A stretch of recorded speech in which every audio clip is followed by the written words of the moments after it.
Abantu benshi batekereza ku rupfu ariko bakaruburira igisubizo. Ntibazi aho umuntu ajya nyuma y'ubu buzima. Bamwe bati iyo umuntu apfuye biba birangiye. Abandi bati ahubwo iyo umuntu apfuye ajya ikuzimu cyangwa mu ijuru. Gusa bamwe bati nta kuzimu kubaho, abandi bati nta juru ribaho.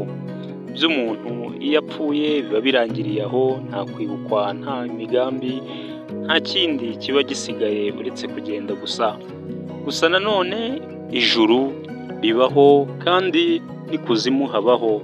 Gusa Bibiliya ibivuga neza.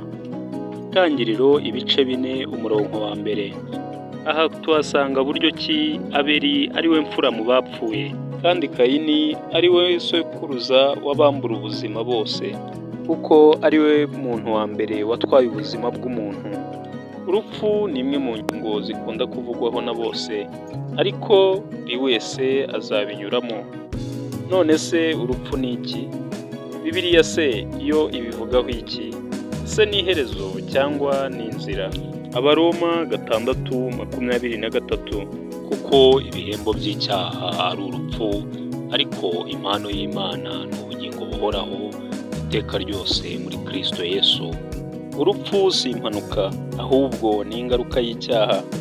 Adamu na Eva basuzuguye Imana, icyaha kirinjira n'urupfu narwo rurinjira. Gusa urupfu si impanuka, ahubwo ni irembo rigana aho kuzatura iteka ryose. Gusa se iyo umuntu apfuye ajya he? Roho ye igana he? Reka turebere hamwe icyo Bibiliya ibivugaho. Yesu yabwiye igisambo bari kumwe ku musaraba ati, uyu munsi uraba uri kumwe nanjye muri paradizo. Ayo magambo wayasanga muri Luka 23:24. Ibyo bigaragaza ko roho y'umuntu wizera ijya mu buzima bw'iteka, kandi ahantu h'umutekano ndetse h'amahoro. Abakiranutsi bajya heza. Muri Luka 16:22 haravuga ko Lazaro yapfuye akajyanwa mu gituza cya Aburahamu. Bikaba bishushanya ahantu h'amahoro ndetse n'ihumure. Naho kandi roho y'umunyabyaha utarizeye Imana yo ibibayeho nabi, ijyanwa ahantu h'umubabaro. Mu nkuru Lazaro na Nyamutunzi, Luka 16:23 aravuga ko umukire yapfuye agaterwa imibabaro mu kuzimu. Nuko rero bene data, ikuzimu habaho no mu ijuru habaho. Si byiza ko wabimenya ari uko uvuye mu mubiri, ahubwo ujye uharanira kumenya mu gihe ukiriho. Ujye uharanira kumenya Imana muri Yesu Kristo, kuko ariho uzamenyera byose.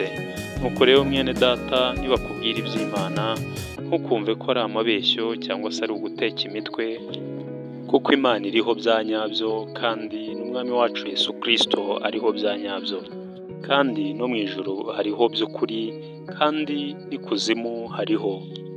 Ahubwo ibikorwa byawe byo bizaguhesha uburenganzira bwo kujya heza cyangwa habi.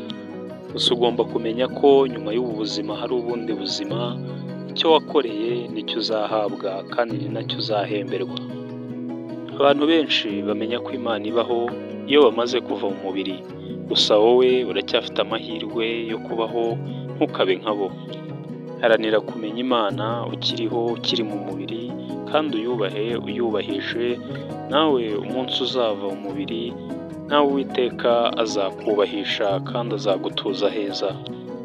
Gusa niba uri inshuti y'Imana, ukaba wumvise ubutumwa, ukaba wemeye guhinduka, kora subscribe, usangize ubu butumwa, ukore na like, ndetse utange n'igitekerezo cyawe.